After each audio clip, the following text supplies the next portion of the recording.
Season 2 of DTBY's community podcast hosted by the CYC. We are a movement dedicated to inspiring, mentoring, and building the leadership qualities of tomorrow's leaders. Last season, our focus was promoting inclusivity and raising awareness about organizations making a difference in our community. Season, we're focusing on individuals who are creating impact on the lives of youth. Before we introduce this episode's guest, we would first like to offer a land acknowledgement. Although this gathering is virtual, we recognize that DTBY convenes on the treaty lands of the Mississaugas of the Credit First Nation and the traditional territory of many nations, including the Haudenosaunee and the Huron-Wendat peoples, also serving as home to many diverse First Nations, Inuit, and Métis peoples. At the Dare to Be Youth charity, we are proud to promote the spirit of helping, sharing, and caring for our neighbors without the expectation that has been exemplified by each of these nations as the first peoples of this land for thousands of years. And we wish to acknowledge our gratitude for the ongoing opportunity to live, work, and build community on this land. It is our collective responsibility to care for each other, to care for these lands. And it is past time to turn reflection into action. We challenge ourselves and everyone here today to commit to one tangible next step to move this work forward. Welcome back to DTBY's community podcast, and welcome back to this 11th episode of our new season. My name is Michaela, and I'll be the host for this episode.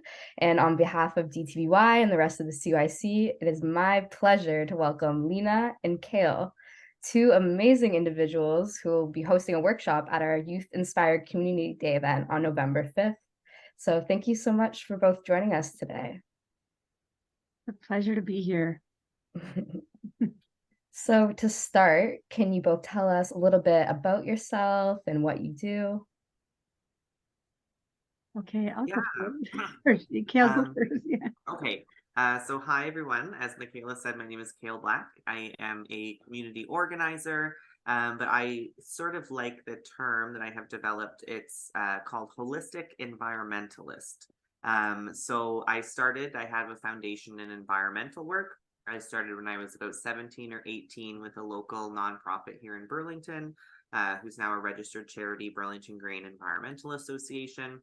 And then it just sort of led to me seeking deeper into like the roots of environmentalism and what some of the core issues and problems that we were addressing are, because like the sort of image behind me, I became aware quite quickly how interconnected all of the different issues that are under the umbrella of sort of environmentalism. And over the years, I developed a love, a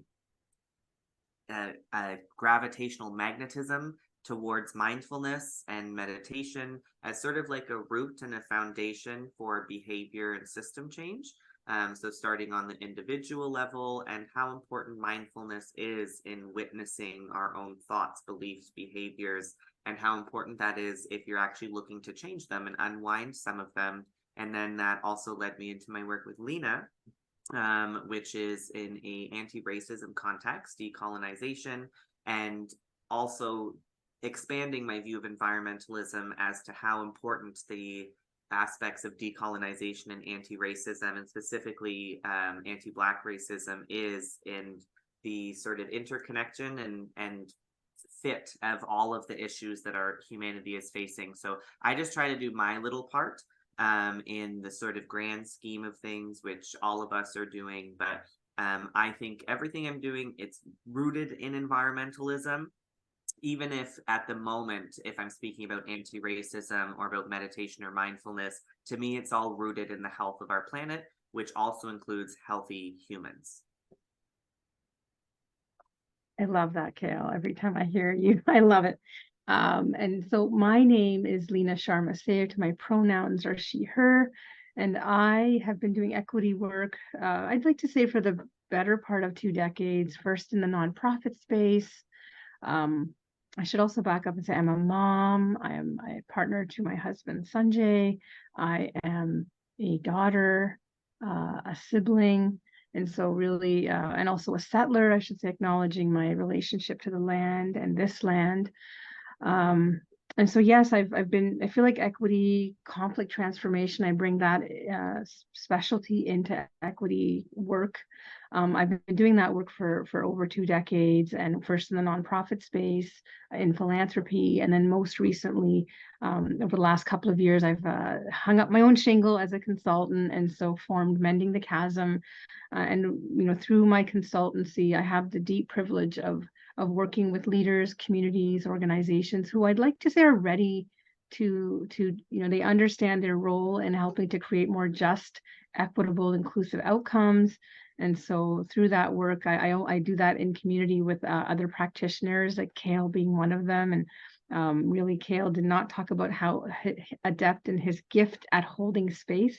I think we both bring that meaningful work to the table, but really just building community. At the end of it, I think it was Margaret Wheatley who said, whatever the problem in community is always the answer. So you need community, you got to build community, honor community, and really creating conditions for something better comes from that. It's really inspiring to hear like the kind of unconventional careers you built for yourselves around your passions. It's nice for youth to see that there are options beside just like the typical careers that you think of, like what am I going to be when I grow up? And with both of you being so heavily involved in your community, how did you get involved with DTBY? Yeah, I just want to say I'm still answering the question of what do I want to be when I grow up? Like, I don't know. It changes on the day, depending on the day. But yeah, it's been so amazing, to be honest, to be involved with Dare to Be Youth. I'll speak for me, and Kale, you definitely offer your piece. For me, I had the privilege of connecting with Shannon a few years ago. And then being in business, we've crossed paths more, and the more time we spent together, the more we realized that we were aligned in terms of our values and our care for community, and definitely her superpower in kind of mobilizing and caring for youth, creating spaces where youth can, I'm going to say, take the helm and shape and drive change has been really, it's been an honor to be connected to that. And so I want to say over a year ago, we kind of came together. I got to support your last community day last year and be a part of that. And just, I would say I'm deeply inspired by what the young people I get to connect with. I often say like the future is in good hands because you're navigating things that are not easy, that many of us don't have that lived experience. And so really was inspired by the impact I've seen from Dare to Be Youth in terms of the things I've seen young people do, the programming, the innovation. And so really that's what inspired me to want to be connected and to partner. Awesome. I would say a lot of similar things. And one of the things that stand out to me is I was already decently involved in the youth community here in Burlington, because for my work for Burlington Green, I was running the Burlington Green Youth Network for quite a few years, which is all about creating spaces for young people to gather who are looking to make a change and positive difference. And I think the overlap of Dare to Be Youth is very obvious. And I'm gravitationally pulled again to spaces where people are looking to make a change. And I think that is really tremendous because there's obviously, I think we're all aware there's a lot of people who aren't quite ready and are quite resistant actually to change and progress, at least through my lens. To them, it would be like the destruction of our culture and our society. And like, yeah, have you looked at that? It probably should be destroyed. Like, read a book. It hasn't been good for a lot of us. So progress is important for all of us. But I really love Dare to Be Youth because every time I've been in any Dare to Be Youth organized space, whether it's virtual, whether it's in person, whether it's like capacity building or like more entertainment, it's all filled with the energy of like change and motivation to me. So I really love any group space that you go into and you can feel that people want to just make the world better. So if there's an opportunity for me to share whatever sort of knowledge or wisdom or tools or resources that I've collected through navigating my own journey, it's one of those things where I know we've all seen the different models of leadership, and like one of them is like the leader on top with the flag, and then someone comes close, you just sort of like kick them, or you throw some marbles down because you like want to maintain like domination. And then there's the holistic leadership, which is you climb luckily or normally with the help of others. And then our job, once we've reached any sort of progress up the mountain, is to help the others with us. So I know that I struggled a lot with just how to navigate a lot of feelings. Like I have a lot of feelings about the world and about how we interact with each other and plants and animals, and a lot of dissatisfaction with what I was seeing in the world.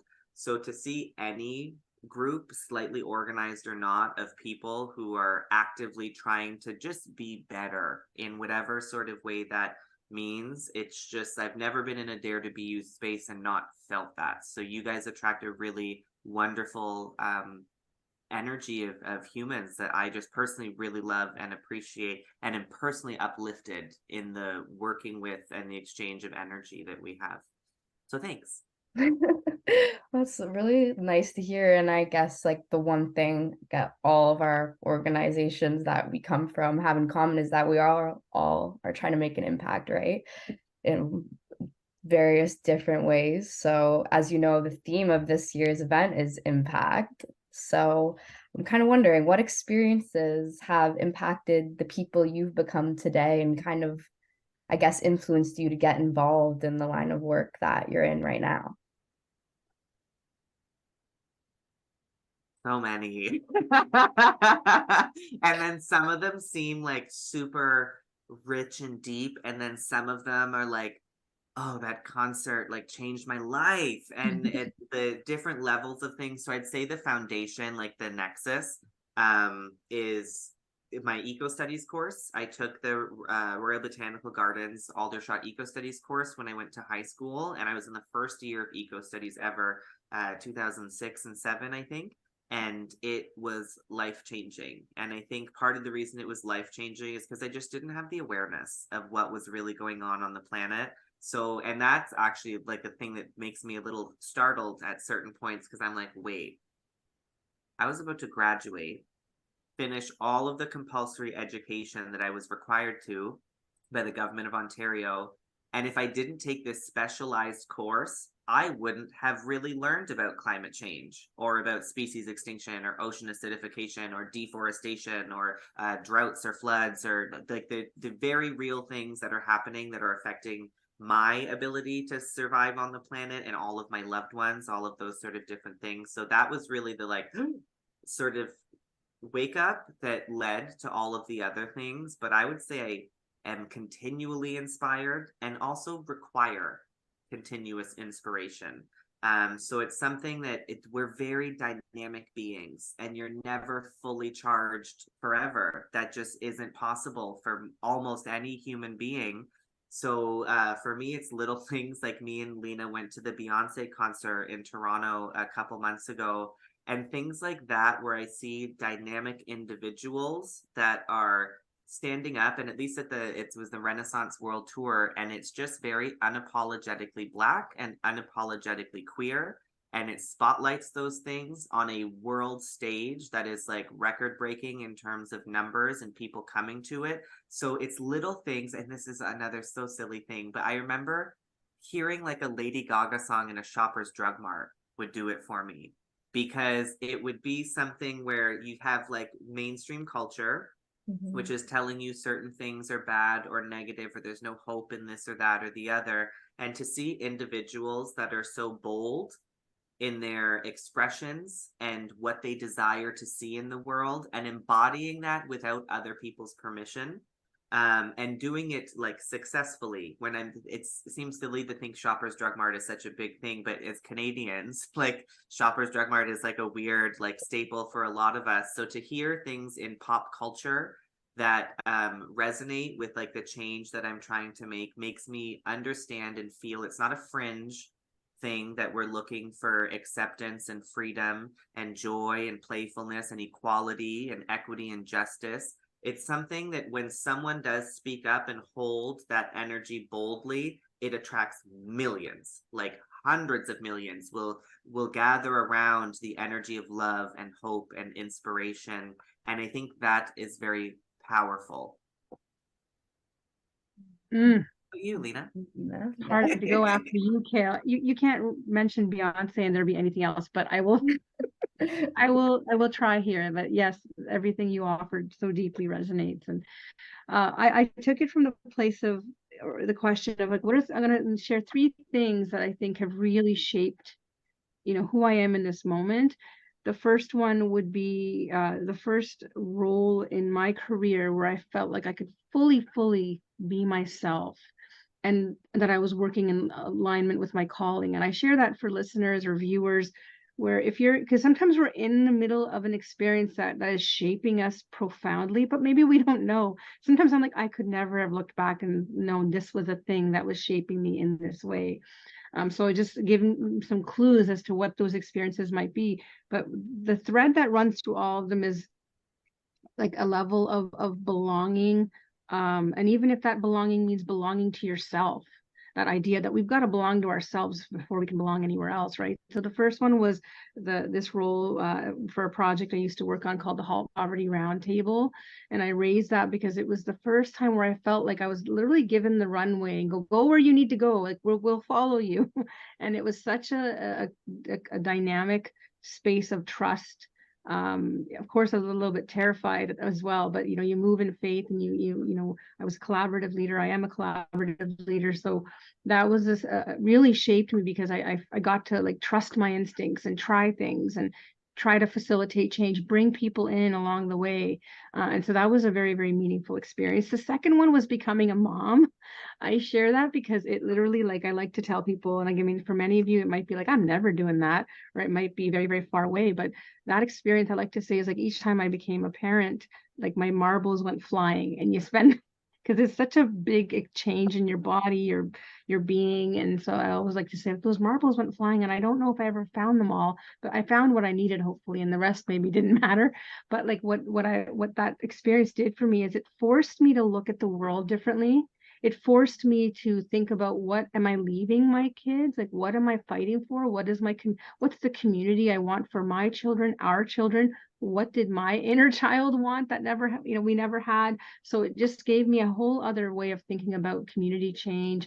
Who are we doing it for? Like a level of, I'm going to say, like there was a level of intolerance to BS that really became apparent in my body, where I'm like, this is not right. Let's try this. And that. So that is another thing that really shaped me. And maybe the last one that I would name is this introduction to somatics and like body-based like healing and learning, and even just learning to like trust the wisdom of not just our brains, which a lot of spaces tend to get us to focus on. Leave those emotions at home. We should just show up with our we try not to do that. And actually, Kale and I take a very body-based approach to our work, because we recognize, like Kale has said, with some of the changes that need to be made for us to have a sustainable future involve us listening to the body, and like the ways maybe we want to run from conversations. We need to learn to build that energy and that tolerance to stay in hard conversations, so that we can process those hard feelings, process maybe the trauma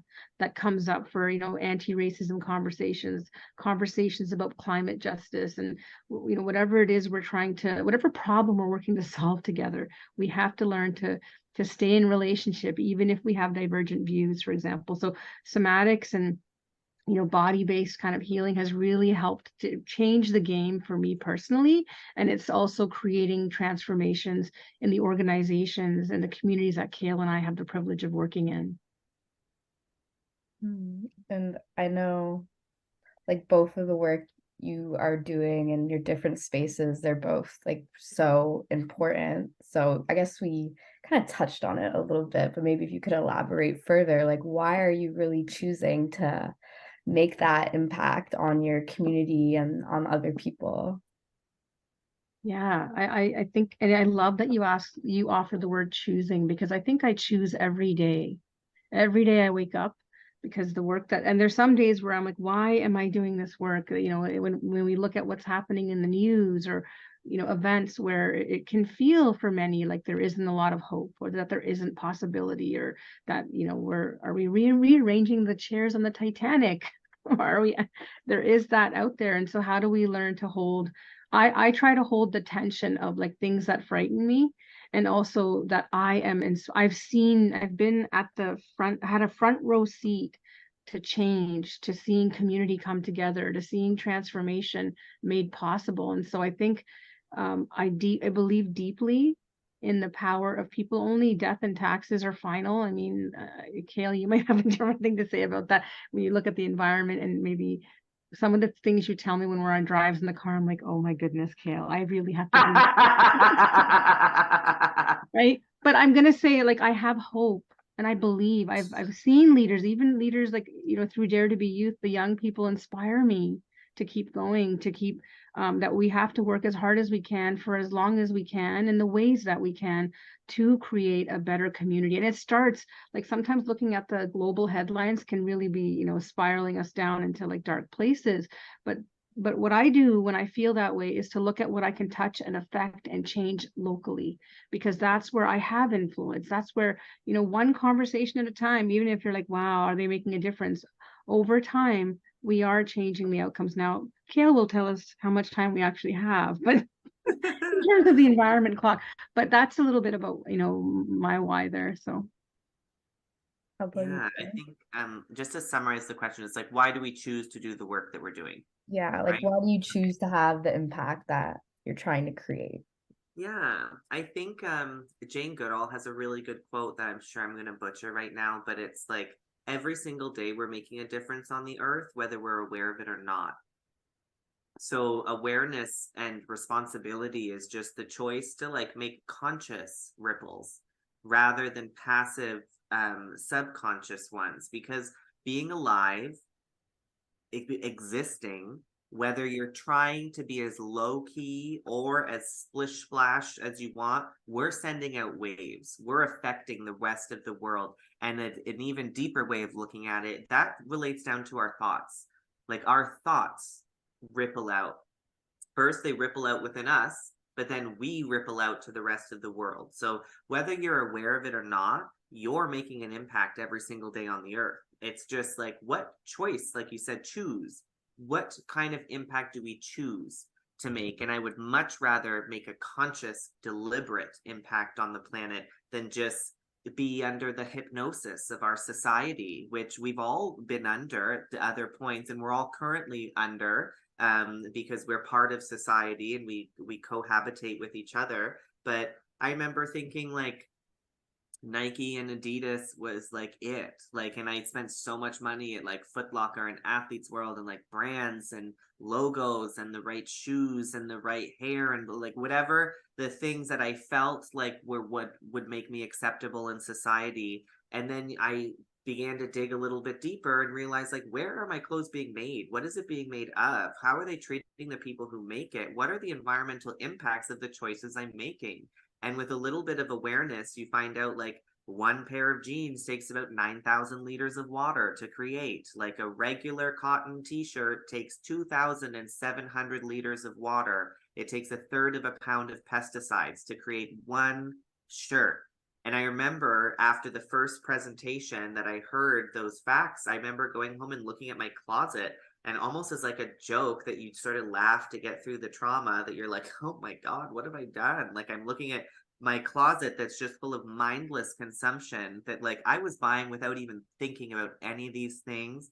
And whether I'm aware of it or not, I just took hundreds of thousands of liters of water and pounds of pesticides, and I exploited all sorts of workers all around the world. And like, where are my tomatoes from? Like, what kind of car am I driving? Do I want to take the bus, or do I want to walk or ride my bike? And I think for feeling people, which is most of us, when you're confronted with that sort of information, we have a choice.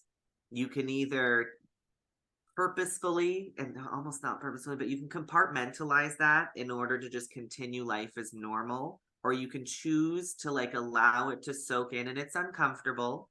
Accountability is often uncomfortable until you're willing to take responsibility for the impact of your actions. So, like, what I was doing, what I was eating, what I was wearing, how I was behaving was having negative impacts on the earth. And if I have the audacity to watch a documentary about the destruction of our ocean or our rainforest and feel like I'm not contributing to it, I have another thing coming. Because if I feel like I'm grieving over the turtles or the dolphins or the forest or the whatever, and I'm not trying my absolute best to reduce the ways I'm contributing to those issues, wah wah wah. And like that sounds really mean and brutal, but also like if you're upset with something and you're not doing what you can to address it, you're forfeiting all your rights to complain about it. And that's just like a brutally honest way. It's super direct. It's not, it doesn't seem the warmest, but it's also like, do we have time? Do we have time to be warm, or do we need like direct conversation with each other? Because it's that whole thing of like, am I being the change that I want to see in the world? If I am not satisfied with what I am seeing, and it could be as easy as like, because the holistic part of it, the interconnectedness of it, is that like, yeah, if I'm aware of something, I'm aware that I'm contributing to it and I'm not actually like addressing it. That's not the best. And another way that's not even directly environmental is when I remember like the Black Lives Matter conversation was like at its peak after the murder of George Floyd. And I would be so frustrated at so many things. And I would try and tune into like, why am I so frustrated? And one of the things I landed on is it seemed like the other side wasn't listening. Like, and there's information, nobody's listening. And then I would try and tune in, like, if I'm frustrated with other people, like, not listening, am I doing my best to embody the best listening that I can do? If I think there's a lack of something, am I doing what I can to contribute to less lack of it? That wasn't the most articulate way of saying it, but I feel like you sort of get the point that if you're not going to address it, or then I have less of a right to be frustrated by it. Yeah. I love everything that's been offered here. It's been like, I hope the viewers are like taking good deep breaths and drinks of water as you're listening or watching. Two things I want to share is that as I listen to what you offer, Kale, and having the privilege of knowing you the way I do, I would also offer it's been a gradual process. Like you're speaking from a place of how long you've been doing this work, and it's like even some of the gems you drop when we're in conversation, like clearly he's been living this for a long time. And so that giving yourself the runway that this is a gradual process. And in that whole idea, I think we both talk about, Kale, is like once you see it, you can never unsee it. So learning to tune in to like, okay, I watched this documentary and then I'm looking at my closet. Is there a part of you that's like, how many liters of water did it take for my closet to come to be? It's a starting, like following those threads of curiosity. Like if you look behind Kale, that they're all threads that you can follow and can go deeper in, right? So that I just wanted to name that. And the other thing I want to say is like we tend to say one of our community agreements or assumptions is that we don't believe in binary. Binaries are bullshit. Excuse my language if this is not supposed to be a swear-filled podcast. But this is the one exception where I say there is a binary. If you're not a part of the solution, you're a part of the problem. And that goes across justice movements. There is a binary quality. You're either working to be anti-racist, for example, or there is no neutral. So I think that's the one thing as I listen to you, Kale, offer that inviting us to remember, like, what would we do if we truly accepted no action, no decision, no choice is neutral? What would be different? It's so interesting, and all of that. And then it's just interesting that you end on like that there is no neutral, because I just hilariously was in my book I was reading this morning, the title of the chapter was Everything is Neutral. So it's it's a lot. It seems convoluted. Like this seems like a little crazy back here. But part of our agreements too that Leena mentions is like the complexities and messiness of the work, that there's a lot of things that overlap. There's a lot of things that seem like adjacent and also conflicting. So I think Leena hit it on the head that like compassion and knowing that like if we're a part of a society, then we're a part of a system, and we all sort of have some responsibility as a part of that, but recognizing like Leena's been asking questions for longer than I have. I've been asking questions for longer than maybe some of the audience has. but it all starts with a question and being willing to like, oh, there's a loose thread. Let me pull on it and see where it goes. And I always say with people, like, because it can seem like a tsunami of expected change coming at you, and really you're like, I just want a cup of water. Like, I need something manageable. So all of that to say that yes, there's almost an infinite amount of ways we can adjust and we can tweak and we can heal and we can polish, but just being present, looking at your environment and just picking a couple things at a time, and knowing that it's a journey that likely a lot of us are going to be on for quite some time and maybe even generations to come. So persistence, focus, but also like Leena quoted earlier, like have a great time, hopefully, as part of it. That'll lighten the journey. That was probably a lot more than you were looking for, and it's nice. No, I think there's a lot of good little tidbits for especially youth to take away, right? Because they're in that impressionable stage of their life where they don't know like what to do with their future, what's right or wrong. Their friends have different opinions, right? So I think a lot of youth would definitely relate to that conversation and have some good takeaways from that. So on the topic of kind of every action, every decision you do has an impact, whether it'll be positive or negative.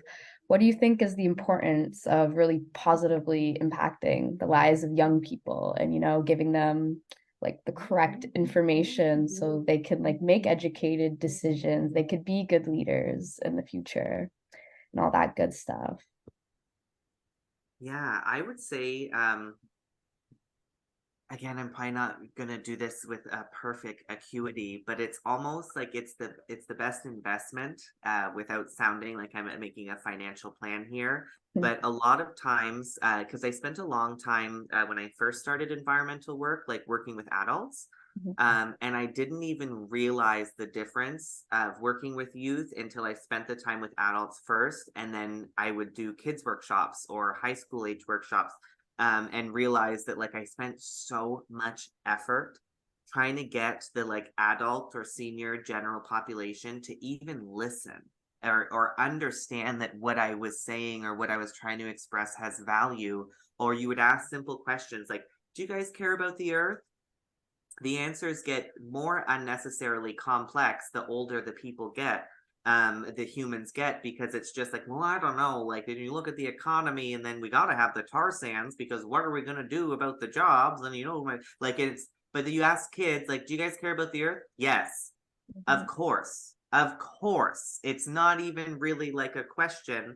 So seeking people who are looking for the information and providing capacity building to me is just like, oh, you don't have to fight a whole battle first in order to get to the capacity building. And I think that especially for me, I can just say, like, refilling my own cup, that dealing with the general public is both wonderful and at times challenging. Dealing with political structures and bureaucracy, all of those different things, but dealing with and interacting with young people who are passionate and are looking for tools, resources, inspiration to make a change, it's just like a much better way to spend your time.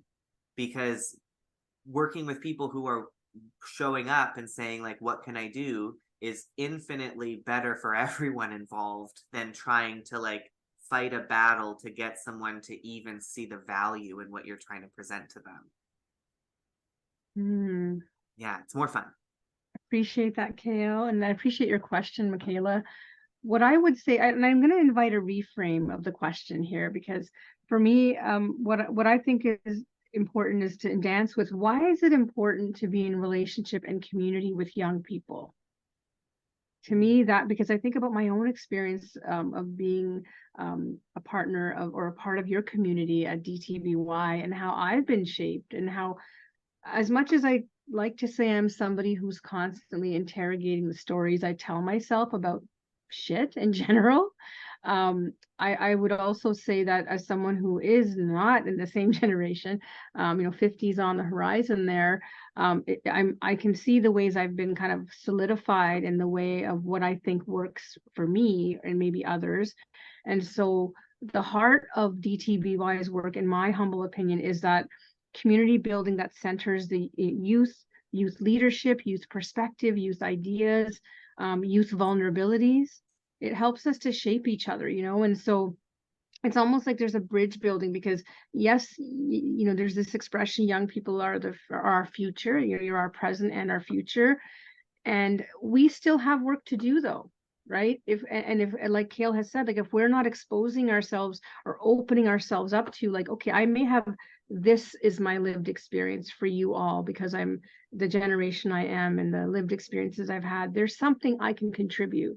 But you're also mentoring me as young people, because as Kale said, like you're not encumbered by the stuff that we are. You've liberated yourselves, or just because of the way you've come up, the barriers that many of us saw. Like I'll even use the advancements in, I'm going to say equity, and I mean that's the debatable question or a debatable topic, but I will say the things we get to talk about today, we could not talk about even like when I was in career, which was like less than a decade ago. We couldn't talk about these things. So being in a position, the things that I get to talk about, that my parents and my elders, they look at me, they're like, you are making a living off of talking about the things we made a living pretending never happened. Like there's just this whole like, what? And so I have to believe that we're in the same context of, there are things that young people are there's ideas, there's possibilities, there's passions being seeded that are possible because of the removal of some of those barriers. And so I like to say that we're impacting each other. And anyone who's watching this or listening to this who maybe is in the same generation as me, and maybe you're not actively engaged with youth, it's really important that all of us stay in relationship with each other. We need each other. In the words of Adrienne Marie Brown, no one is special and everyone is needed. And so what I think your program, your organization makes possible is that like hopefully you're attracting those who want to mentor, who also want to be shaped and mentored by young people, because I feel like I'm benefiting, I'm growing as a person because of this reciprocal, they call it, I think, reverse mentoring in corporate spaces, but it's like mentoring up, mentoring down, mentoring sideways, mentoring, recognizing that no one has it all figured out. I definitely agree. All that great stuff. I think like literally anyone could have benefited from having more mentorship and peer support, and even just being like connected to like a group of like-minded individuals. Like who wouldn't have benefited from that in high school? And just like the way like can help you develop as a person, the way you can like make friends, like build those like long lasting relationships for the future. It is important to be a positive influence to all the youth in the world with all the negativity that goes on, especially on social media. So it is important that things like this exist and we're able to kind of create a positive impact together, right? So before we go, and without giving too much away, are you both able to maybe share a little sneak peek into the workshop you'll both be facilitating at Youth Inspired Community Day, to give a little tidbit of what to look forward to? Want to go first, Yeah. Kale?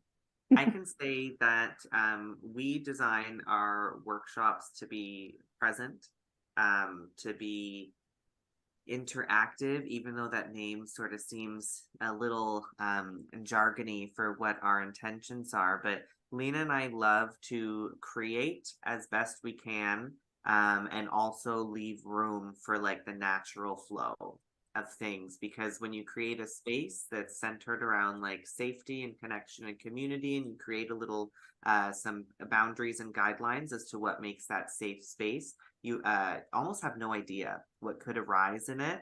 So we definitely have some plans. We have some exciting things to offer, and yet we're also just very open to play around like the subject matter that we're talking about. So It'll obviously have like an anti-racism equity sort of lens to it, but we have designed it to be as accessible and hopefully like connection and community building forming as it can be. And like Leena sort of mentioned earlier, like we want to do the work with respect, but also have it multifaceted, where like community building and connection and developing like more social capital and connection to our community is hopefully one of the takeaways of every offering that we do. So it'll be fun, it'll be open to challenging sort of opportunities, but we also have a sort of general guideline that we always say: ask for what you need, give what you can. So yeah, it's a space that's open to many things within the limits of whoever decides to come play with us. Yes. And what I'd add to what Kale has offered is that we have an example of that practice, and we've been running a program, a pilot, an anti-racism youth affinity space. And so we'll draw on some of the insights that we've gained in this pilot in terms of, to Kale's point, like the ways that we try to build community so that it is a container where you can meet yourself and each other where you are, and start building the capacities, the mindsets that help us to create a different path going forward. So I think I'm hoping people will leave the session feeling inspired, maybe see themselves in it, because again, we're doing certain work, not to say this work isn't happening in other spaces. And so really, again, your Youth Inspire Day is quite unlike anything I've ever had the experience of before. So if viewers or listeners is your first time, you're in for a treat, a day full of community building, belonging, abundance. Just, yeah, it's going to be exciting. Yes, for sure. So on that note, that concludes this episode of DTBY's community podcast. On behalf of the CYC and the rest of DTBY, I'd like to thank you both for joining us today and doing your part to drive impact and positive change in the community. So as we mentioned before, Leena and Kale will be hosting a workshop at Youth Inspire Community Day, November 5th. Mark your calendars. This is a free event for youth aged 14 to 24, and it's an amazing opportunity to gain volunteer hours, build community, and get inspired for your future. So you can register for this event today with the link in our description. Tell your friends. Yes, thank you. Yes.